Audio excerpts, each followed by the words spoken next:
দিনাজপুর এক আসনের মাটি ও মানুষের নেতা, সাবেক ছাত্রনেতা, বাংলাদেশ ইসলামী ছাত্র শিবিরের সাবেক স্কুল সম্পাদক, দিনাজপুর শহর শাখার সাবেক সভাপতি, দিনাজপুর এক আসনের দাঁড়িপাল্লার কান্ডারি, আমাদের সকলের একান্ত শ্রদ্ধাভাজন জননেতা মতিউর রহমান, উপস্থিত বাংলাদেশ ইসলামী ছাত্র শিবির ঢাকা বিশ্ববিদ্যালয়ের সাবেক সংগ্রামী সভাপতি, ইসলামী ছাত্র শিবিরের কেন্দ্রীয় দপ্তর সম্পাদক এবং উত্তরবঙ্গের অন্যতম আইকন, সারা বাংলাদেশের ছাত্র সমাজের আইকন,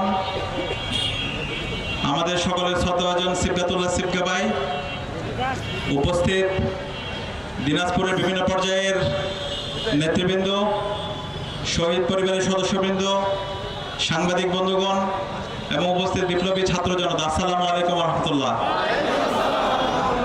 জাগো বাহে কণ্ঠে সবাই আমরা আল্লাহ পাক সুবহানাহু ওয়া তাআলার শুকরিয়া জ্ঞাপন করছি, যার অশেষ মেহেরবানিতে ফেসিবাদ মুক্ত বাংলাদেশে আজকের ঐতিহাসিক তারুণ্যের সমাবেশে আমরা উপস্থিত হতে পেরেছি। আলহামদুলিল্লাহ। আমরা শ্রদ্ধার সাথে স্মরণ করছি আজাদী আন্দোলনের সকল শহীদদের, আমাদের 52-এর ভাষা আন্দোলন থেকে শুরু করে মহান মুক্তিযুদ্ধের সকল শহীদদের, 90-এর গণঅভ্যুত্থানের সকল শহীদদের এবং ফ্যাসিবাদী আমলে বিচারিক হত্যাকাণ্ডের মাধ্যমে আমাদের যে নেতৃবৃন্দকে শহীদ করা হয়েছে তাদের শ্রদ্ধার সাথে স্মরণ করছি। এবং সর্বশেষ জুলাই বিপ্লবে এই উত্তরবঙ্গের সন্তান, শহীদদের ইমাম শহীদ আবু সাঈদ থেকে শুরু করে বিপ্লবের সকল শহীদদের, যাদের আত্মত্যাগের মাধ্যমে আজকে আমরা নতুন বাংলাদেশ পেয়েছি। এবং একই সাথে আমরা দোয়া করছি বাংলাদেশের সাবেক প্রধানমন্ত্রী, যিনি আধিপত্যবাদের বিরুদ্ধে, আগ্রাসনের বিরুদ্ধে, ফ্যাসিবাদের বিরুদ্ধে সবসময় প্রতিবাদ প্রতিরোধ জারি রেখেছিলেন, সাবেক প্রধানমন্ত্রী বেগম খালেদা জিয়া হাসপাতালে আছেন, অসুস্থ অবস্থায় আছেন। আমরা আল্লাহর কাছে দোয়া করছি আল্লাহ তাআলা যেন ওনাকে দ্রুত সময়ের মধ্যে সুস্থতা নিয়ামত দান করেন, আমিন। সম্মানিত উপস্থিতি, আজকে জুলাই বিপ্লবের মাধ্যমে বাংলাদেশের তরুণরা এম্পাওয়ার হয়েছে, ঠিক না? বিগত ফ্যাসিবাদী আমলে বাংলাদেশের তরুণদেরকে বিরাজনীতিকরণ করার চেষ্টা করা হয়েছিল, কিন্তু তরুণরা দেখিয়েছে কিভাবে দেশকে ভালোবাসতে হয়, কিভাবে আধিপত্যবাদের বিরুদ্ধে কথা বলতে হয়, কিভাবে আগ্রাসনের বিরুদ্ধে কথা বলতে হয়, কিভাবে সমাজের মধ্যে বৈষম্য দূর করতে হয়, কিভাবে জাস্টিসের পক্ষে দাঁড়াতে হয়। এবং এই জুলাই বিপ্লবে তরুণদের মাধ্যমে শুরু হয়েছে, তরুণরা সকল রাজনৈতিক দলগুলোকে একসাথে করেছে, শহীদরা আমাদেরকে রাস্তা দেখিয়েছে এবং শহীদদের আত্মত্যাগের মাধ্যমে, আমাদের তরুণদের স্যাক্রিফাইসের মাধ্যমে আজকে আমরা নতুন বাংলাদেশ পেয়েছি। এখন এই নতুন বাংলাদেশে আমাদের প্রত্যাশাটা কি?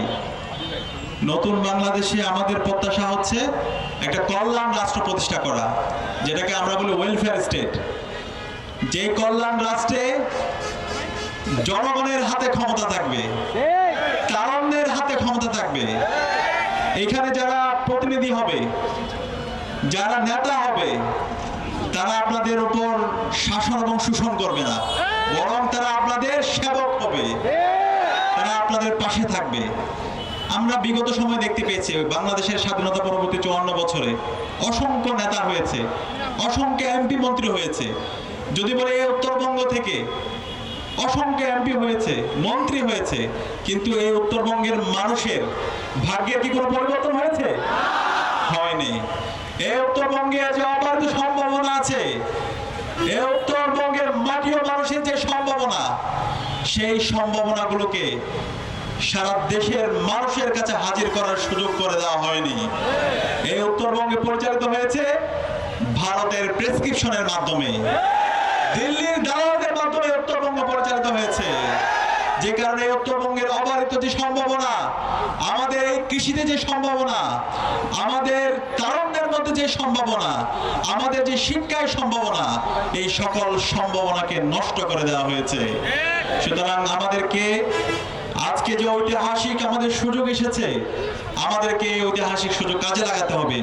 আজকে বিপ্লব পরবর্তী আমরা যে বলছি নতুন রাজনীতি সংস্কৃতি বিনির্মাণ করতে চাই, যারা নতুন রাজনৈতিক সংস্কৃতি বিনির্মাণ করছে, যারা আইডিয়ার রাজনীতি করছে, যারা কথা এবং কাজের মধ্যে মিল রাখছে, তাদেরকে আমাদেরকে বাছাই করতে হবে। তরুণরা কি প্রস্তুত আছে? আজকে আমরা দেখতে পাচ্ছি আমাদের যে প্রতিনিধি জননেতা মতিউর রহমান একদিনে তৈরি হয়নি। ছাত্র জীবন থেকে সেই ছাত্রদের পক্ষে অধিকার আদায়ের আন্দোলন নেতৃত্ব দিয়ে আসছে এবং বিগত ফ্যাসিবাদী আমলে জুলুম নির্যাতনের শিকার হয়েছে আপনাদের এই জননেতা মতিউর রহমান এবং ইসলামী ছাত্র শিবিরের কেন্দ্রীয় স্কুল সম্পাদক হিসেবে সফলতার সাথে দায়িত্ব পালন করেছেন। এই ধরনের একজন জননেতা যদি এই অঞ্চলের মানুষের প্রতিনিধি হিসাবে সেবা করার সুযোগ পায়, আমি বিশ্বাস করি দিনাজপুরের চেহারা পাল্টে যাবে ইনশাআল্লাহ। গত 54 বছরে এখানে যে সংকটগুলো তৈরি হয়েছে, আমার কৃষকদের যে সংকটগুলো তৈরি হয়েছে, শ্রমিকদের যে সংকট তৈরি হয়েছে, এই সকল সংকটকে তিনি দূরীভূত করে দিবেন ইনশাআল্লাহ। তিনি আপনাদের নেতা হবে না, তিনি আপনাদের সেবক হবেন ইনশাআল্লাহ। তার কাজের মাধ্যমে তিনি প্রমাণ করেছেন। আজকে আমাদের অনেক নেতাদেরকে আমরা দেখতে পাই যারা অনেক বড় বড় কথা বলবে, এখন নির্বাচনের আগে মাথায় টুপি পরবে, মসজিদে যাবে, ইসলামের কথা বলবে, চটকদার কথা বলবে, আপনাকে টাকা পয়সা অফার করবে। সেই ধরনের নেতাকে আপনারা চান? এই ধরনের নেতাদের থেকে আমাদেরকে সাবধান হইতে হবে। এই ধরনের মানুষরা আপনার সাথে প্রতারণা করবে। তারা এখন আপনাকে সুন্দর সুন্দর কথা বলবে, নির্বাচনের পরে তাদেরকে আপনি আর কখনো পাবেন না।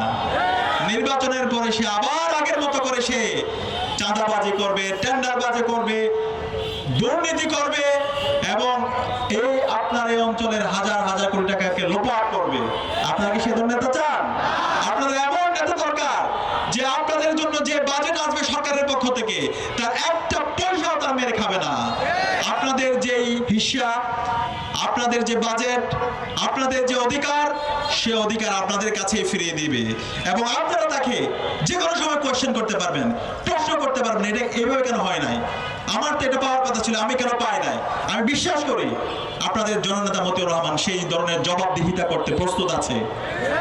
আমরা আজকে দেখতে পেয়েছি বাংলাদেশের তরুণরা ইতিমধ্যে ইনসাফের পক্ষে তার অবস্থান নিয়ে নিয়েছে। বাংলাদেশের ক্যাম্পাসগুলোতে আজকে ইনসাফের প্রতিনিধিরা বিজয়ী হয়েছে। যে ঢাকা বিশ্ববিদ্যালয় থেকে বাংলাদেশের সকল স্বাধীনতা সংগ্রাম, আজাদী আন্দোলন শুরু হয়েছে, সেই ঢাকা বিশ্ববিদ্যালয়ে ইনসাফের প্রতিনিধিরা বিজয়ী হয়েছে। চট্টগ্রাম বিশ্ববিদ্যালয়ে ইনসাফের প্রতিনিধিরা বিজয়ী হয়েছে। জাহাঙ্গীরনগর বিশ্ববিদ্যালয়ে ইনসাফের প্রতিনিধিরা বিজয়ী হয়েছে। রাজশাহী বিশ্ববিদ্যালয়ে ইনসাফের প্রতিনিধিরা বিজয়ী হয়েছে। আজকে এই বিশ্ববিদ্যালয়গুলোতে গত 100 বছর ধরে যে সিন্ডিকেট তৈরি হয়েছে, সকল সিন্ডিকেটকে সমূলে উৎপাদন করা হয়েছে। বিশ্ববিদ্যালয়কে গরম গ্যাস রুম মুক্ত করা হয়েছে। বিশ্ববিদ্যালয়ে চাঁদাবাজার কোনো ঠিকানা নাই, টেন্ডারবাজের কোনো ঠিকানা নেই, ভাই পলিটিক্সের কোনো জায়গা নেই। আজকে বিশ্ববিদ্যালয়গুলো এক একটা নলেজ উৎপাদনের হাবে পরিণত হয়েছে। আমরা একইভাবে আমাদের বাংলাদেশের যে অবারিত সম্ভাবনা, সেই সম্ভাবনাকে আমরা কাজে লাগাতে চাই। সেই সম্ভাবনাকে যদি আমরা কাজে লাগাতে চাই, যারা এই বাংলাদেশকে ধারণ করে, যারা শহীদদের আকাঙ্ক্ষাকে লালন করে, যারা জুলাইয়ের স্পিরিটকে ধারণ করে, সেই ধরনের মানুষদেরকে আমাদেরকে নির্বাচিত করতে হবে। ইনসাফের পক্ষে যে প্রতিনিধিরা আছে, তাদেরকে আমাদেরকে বিজয় করতে হবে। আমরা কি পারবো ইনশাআল্লাহ? ইনশাআল্লাহ আমি বিশ্বাস করি তরুণরা যদি সিদ্ধান্ত নেই, বাংলাদেশে এমন কেউ নেই তাদেরকে দমায় রাখতে পারবে। তরুণরা যদি শপথবদ্ধ হয়, ইনশাআল্লাহ অবশ্যই ইনসাফ বিজয় হবে, ইনসাফের প্রতিনিধিরা বিজয় হবে। ইনসাফের প্রতীক কি? ইনসাফের প্রতীক কি? ইনসাফের প্রতীক আল্লাহ। তারুণ্যের প্রথম ভোট, তারুণ্যের প্রথম ভোট, তারুণ্যের প্রথম ভোট। আমি আহ্বান করবো আজকে ইনসাফের প্রতিনিধি, দাঁড়িপাল্লার প্রতিনিধি এখানে মতিউর ভাই আছে। আমাদের যখন এই ধরনের আয়োজনগুলো হবে, এই আয়োজনগুলোতে অন্যান্য যারা রাজনৈতিক দলের প্রতিনিধিরা আছে তারাও আসবে। তাদের এই সমাজ নিয়ে তাদের ভাবনা কি, তারা কি করতে চায়, তাদের প্রত্যাশাগুলো বলবে। এরপর জনগণের সিদ্ধান্ত নেবে। এই নতুন দিনের রাজনীতি, রাজনীতি সংস্কৃতি এমন হতে হবে, সেখানে জামাতের প্রতিনিধিরা এসে কথা বলবে, বিএনপির প্রতিনিধিরা এসে কথা বলবে, অন্যান্য দলের যারা প্রতিনিধি আছে তারা কথা বলবে। জনগণ ঠিক করবে তারা কাকে নির্বাচিত করবে, এবং জনগণ ভুল করবে না যারা কথা এবং কাজের মধ্যে মিল রাখে না, যারা বিগত সময়ে জনগণের সাথে প্রতারণা করেছে, জনগণ তাদেরকে লাল কার্ড দেখাবে। আমি আশা রাখবো এই যে একটা নতুন ধরনের রাজনৈতিক সংস্কৃতি, সেই রাজনৈতিক সংস্কৃতি বাংলাদেশের সব জায়গায় ছড়িয়ে পড়বে, এবং সে জায়গায় তারুণ্যের যে চিন্তা, তারুণ্যের যে আকাঙ্ক্ষা, সেটাকে অবশ্যই ফোকাস দেওয়া হবে। এবং এই নতুন দিনের রাজনীতি হতে হবে মেরিটোক্রেসির ভিত্তিতে, মেধার ভিত্তিতে। আপনারা কি চান এমন কোন নেতা নির্বাচিত করতে যে চাঁদাবাজি করে, যে টেন্ডারবাজি করে, যার পড়াশোনার কোনো কোয়ালিফিকেশন নাই? আপনারা এমন কাউকে নির্বাচন করবেন না যার মাধ্যমে আবার প্রতারিত হতে হয়। আপনি যদি এমন কাউকে সাময়িক কোনো স্বার্থ হাসিলের জন্য আপনার পবিত্র আমানত দেন, তাহলে তার প্রত্যেকটা অপকর্মের দায় আপনাকে নিতে হবে। সুতরাং এটা একটা পবিত্র আমানত, সে আমানতের যথাযথ হক আমাদেরকে আদায় করতে হবে। আমি বিশ্বাস করি দিনাজপুর একের যারা মজলুম মানুষরা আছে, যারা কল্যাণ চায়, যারা এই দিনাজপুরকে উত্তরবঙ্গে সহ সারা বাংলাদেশে নেতৃত্ব দিতে চায়, তারা তাদের প্রতিনিধি বাছাইয়ের ক্ষেত্রে তারা ভুল করবে না ইনশাআল্লাহ।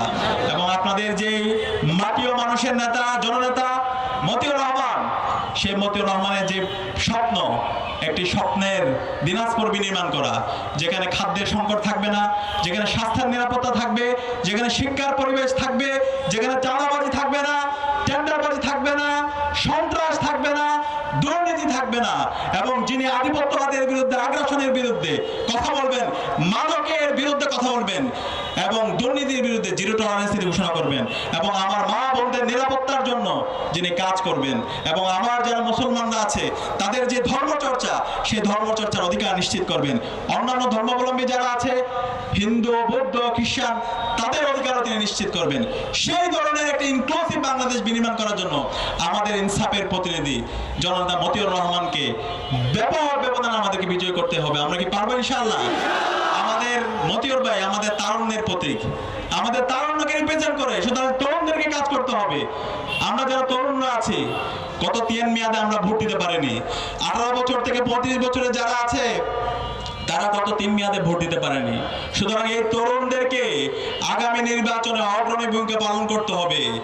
আমাদের যে ভোটের অধিকার, আমাদের মা বোন, খালা, চাচাদের নিরাপত্তার সাথে যেন ভোট দিতে পারে, সেখানে প্রত্যেকটা ভোট কেন্দ্র নিরাপদ রাখতে হবে। তরুণদেরকে অগ্রণী ভূমিকা পালন করতে হবে। তরুণরা কি পারবে? ইনশাআল্লাহ। একই সাথে তরুণদেরকে আমাদেরকে একবিংশ শতাব্দীতে নেতৃত্ব দেওয়ার জন্য আমাদেরকে জ্ঞানগত জায়গায় আমাদেরকে উৎকর্ষ সাধন করতে হবে। আমাদের পড়াশোনা এবং গবেষণায় আমাদেরকে অনেক বেশি ফোকাস দিতে হবে। এবং আজকে আমাদের ইনসাফের প্রতিনিধি মতিউর ভাইকে আমি বলবো, ওনার যে চিন্তা, উনি নির্বাচিত হওয়ার পরে প্রথম 6 মাসে কি করতে চায় সেটা আমাদের সামনে উপস্থাপন করবে। 1 বছরে তিনি কি করতে চায় সেটা উপস্থাপন করবে, এবং কোন দিন কোন কাজটা করবে সেটাও তিনি আমাদেরকে উপস্থাপন করবে। আমরা এমন ডাইনামিক লিডার চাই। আমরা কথায় বিশ্বাস করতে চাই না, আমরা কাজের মাধ্যমে বিশ্বাস চাই। আমরা আমাদের এক্সিকিউশন দেখতে চাই। আমি বিশ্বাস করি খুব দ্রুত সময়ের মধ্যে আপনাদের নেতা, জননেতা মতিউর রহমান আপনাদের সামনে সেই পরিকল্পনা আপনাদের কাছে হাজির করবেন ইনশাআল্লাহ। এবং আমি বিশ্বাস করি আগামীর যে বাংলাদেশ হবে, সেই বাংলাদেশ হবে ইনসাফের বাংলাদেশ। আগামীর যে বাংলাদেশ হবে, সেই বাংলাদেশ হবে তারুণ্যের বাংলাদেশ। আগামীর বাংলাদেশে তরুণরা বিজয় হবে, জুলাইয়ের শহীদদের আকাঙ্ক্ষা বাস্তবায়িত হবে ইনশাআল্লাহ। বাংলাদেশ জিন্দাবাদ, ইনকিলাব জিন্দাবাদ। ভাই একটু আসি দেন ভাই।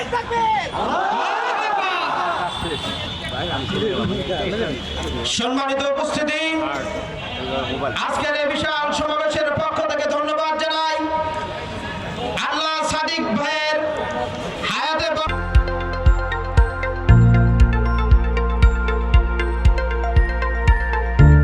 দিনাজপুর টিভি মানুষের জীবনের কথা বলে।